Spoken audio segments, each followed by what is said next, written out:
through our Field Administration Division. The Field Administration Group has had as its objective the improvement, assisting in the improvement of government services throughout the countryside. One of the first projects that the Field Administration Group consulted on was the refugee problem, and these pictures illustrate a short field trip to a refugee village made by Vietnamese and American members of the Field Administration Group and certain Vietnamese officials connected with the refugee problem. This particular canal and village is part of the Kai Shan development, where up to 100,000 refugees are being resettled. And the development is in an area where rice had flourished before, but which needed considerable amount of redevelopment and American aid, for that matter, in order to put it into shape. The function of our field administration activity has been to work with the Vietnamese in developing the type of administration which will improve government services. This particular activity has been crucial in the early years of the government's existence because of the great lack of services that has prevailed in previous years. Developing an effective refugee program has always been difficult, and has been difficult in all countries of Asia or other areas where it has been put into effect in recent years. And the success of this program is a result of the devotion of lots of people's time and energy thought to it. You can see by the character of this road and the nature of the construction going on, the problem of settling refugees in land that has not hitherto been cultivated or lived upon systematically. It is, particularly in a very wet climate, it is extremely difficult to build an effective road over which modern vehicles can pass. And of course, there's a lot of hand labor that goes into trying to improve such a road.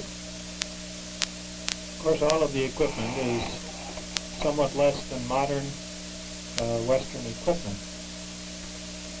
This village happens to be quite a ways back from the main highway, and therefore all of this road building has been essential. The head of the Field Administration Group in Saigon with our Michigan State team has been Mr. Walter Moe, who is like a Pied Piper in most of the villages he's visited, with his Polaroid camera and all the children following after to see their picture. This woman is making twine on this little machine, which is useful in putting up the thatch on their home. And here we have the first American tractor that was brought in through the aid program to this little village, and they're trying to see how it'll run as contrasted to the bullock system or hand cultivation.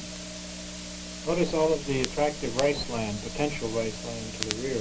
This is the reason why the village was settled here, because there was good farming land available. Vietnam has been fortunate in being a country of unsettled land and undeveloped resources because it's facilitated the settlement of refugees considerably. The village is also fortunate in this case because it has a river going through it, which provides it with the water it needs for irrigation, the water it needs for cleaning purposes, and also some fish. The natural leader of the refugee village is the village priest. Most of the refugees, and there have been about 800,000 of them coming down from the north, are Roman Catholics. And they have come down as villages and been resettled as villages, with the priest remaining as the spiritual and also the lay leader of the group. The entire village being transplanted, it's very easy to get up steam quickly and go on with a regular organization. This lumbering camp is part of the activity of refugees near the village. There are all kinds of refugee homes in the uplands, in the lowlands, and this particular village area was in more or less the mountainous area, or almost to the mountainous area.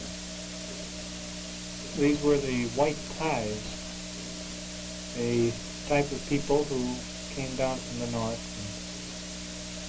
and are somewhat different in terms of culture and racial features from the Vietnamese. They produced this very attractive cloth, very colorful.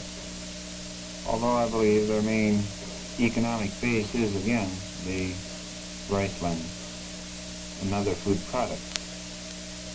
This village was carved right out of the jungle area, and the rice land you can see goes right up to the trees.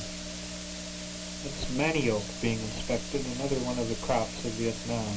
Talked a good deal about rice, but in addition to rice there's corn or maize grown, manioc, which is a food crop grown throughout the country. Of course, rubber and some tea in the mountainous area. In addition to this, a certain amount of potatoes, a certain number of scavenger animals, such as chickens, and certainly hogs and pigs. Other major crops, sugar cane. This is the water supply of this particular village. There are many creeks in the upland territory.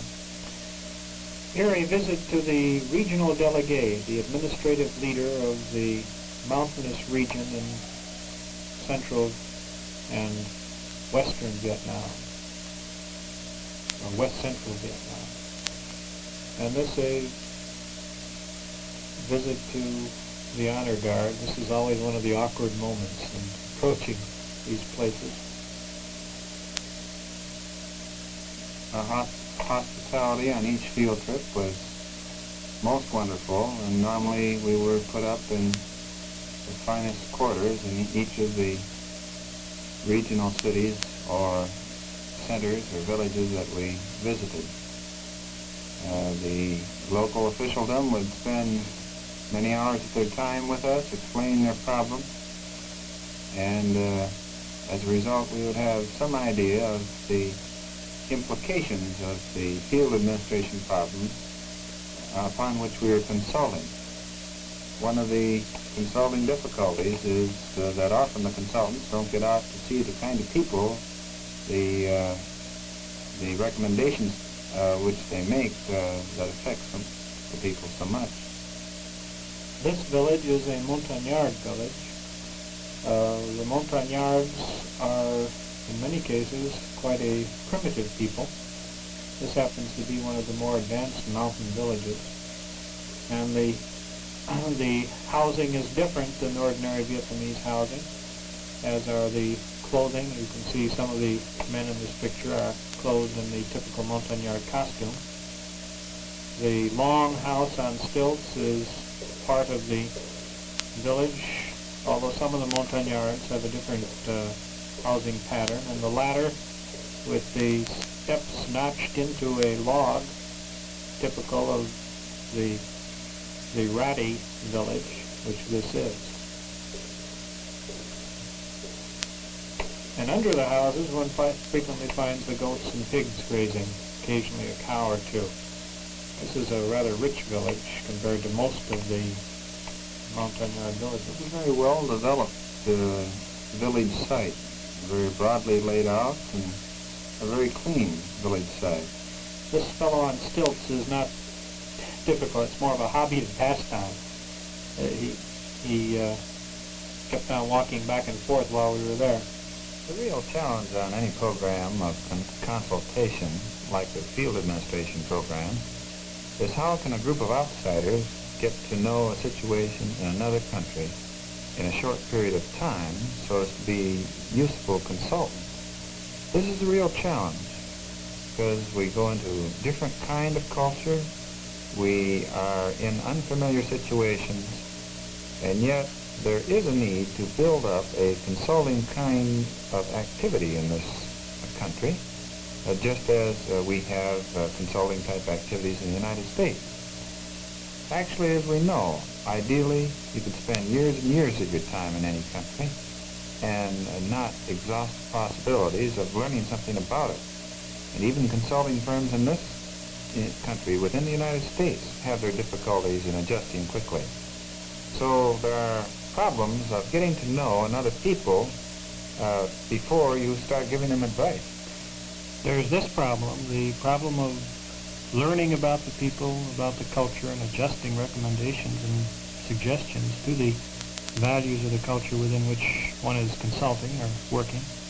There's also the problem of, and this is very closely related, building the base of support among the local population itself, the leaders with whom you are dealing, so that you can learn about the culture and you can have the doors opened in a sense, both for doing the research and also for making the recommendations effective.